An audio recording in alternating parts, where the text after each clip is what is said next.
Welcome back to Afternoon Live. Do you believe in an afterlife? Our guest today certainly does. She provides connection and healing through her ability to perceive energy and connect with loved ones in spirit after they have passed. Here to share more, we welcome back psychic medium Blossom Cohen. It's so nice to see you again. Nice to see you too. Thank you for having me. Tell me about what a medium does for folks who maybe haven't had an experience like this before. A medium helps people connect with their loved ones who've passed away and animals. And for me also includes babies on their way into the world. Oh wow, that's so fascinating. So how does the process work for somebody coming in for their first reading or session? Well, I have people very intentionally not tell me anything. I don't want to know anything about people ahead of time, and then I lead them through a grounding meditation, a guided visualization, just to help them center and be ready to receive pretty powerful, meaningful, evidential messages from their loved ones. How did you realize that you had this gift in the first place? I've always been intuitive. As a child, I could feel sort of hot spots in people's bodies, what I would say pain or stagnation, and I knew that I could heal them. I just had this sense.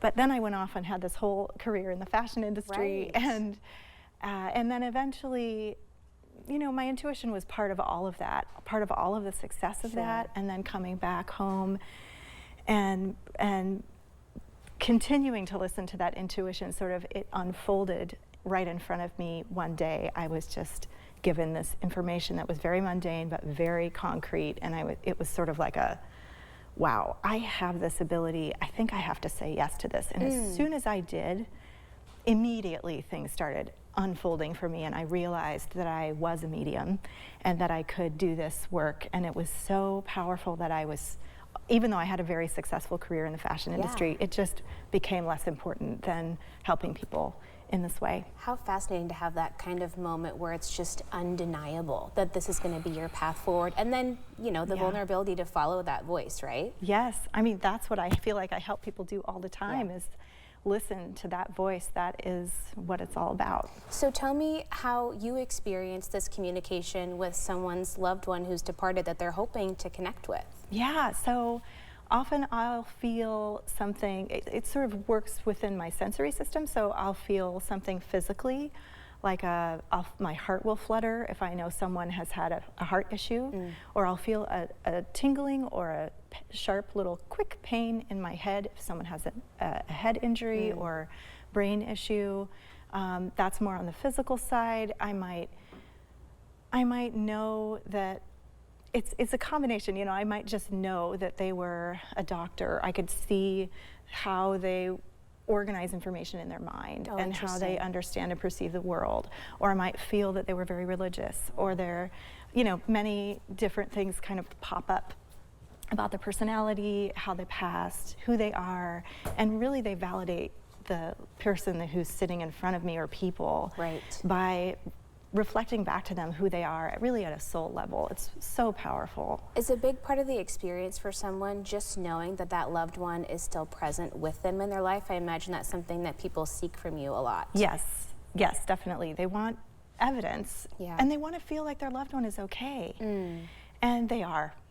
I've done this so many thousands of times, and there is not one circumstance in which, excuse me, a loved one has shown themselves not to be okay. Right. Yeah. That's really beautiful, and I imagine pretty cathartic when you get that message personally from that person that you're seeking to connect with. Yes, certainly, and it's very healing. Yeah. It's incredible for me to both witness and facilitate that connection and just watch the people transform. And really, I feel like part of what I'm doing is helping shift loss and disconnection and fear into love and hope and connection. It's just so beautiful. Well, and I'm sure your intuition and your gift is something that you have to exercise as a muscle, but do you experience it in different ways? Like, I'm sure people ask you all the time, if you're at the grocery store or a cafe, is somebody trying to talk to you and you're like, wait a minute, I gotta get my milk, hold on a second. Does that come into your life at all? That's a very common question. And no, it is not something that happens to me. I have really good boundaries. I think that's why I didn't know that I could connect with the spirit world in the way that I can without actually making an intention to do so and having an intention to help someone in the process, that's when I knew. I had all these other intuitive abilities before that, but no, I don't feel things as I'm walking around in the world. I think that would be way too much. I have a very specific way that I connect and open the door, essentially, for that information and healing and love to come through, and then I close it when we're done. I have a very clear practice around that. Helpful. However, there are moments in which, if I have an agreement with the spirit world, if I am satiated, if I'm doing well, and I'm out in public and somebody really needs a message and I'm the person to deliver that message and they're ready to receive it and I get a nudge 3 times, I will approach them. I love but it that. is definitely far more awkward than having people come to my office. Right, I can imagine. Or to an audience reading or my group readings that I do. But I imagine that third nudge, you're going, okay, I hear you, this is important, right? It must be important to come through you in that moment. Exactly, and they're ready. And it is a beautiful exchange, and it's uplifting and heartwarming to do that. And it doesn't happen very often, though. Sure. Are there little things or messages people can open themselves up to if they're looking to connect with their loved ones in different ways? Yes. I would say the first thing is just to trust if you're thinking of your loved one, if something inspires you to think of them, that's them. That is them. People question that all the time. Should I trust it? Is it real?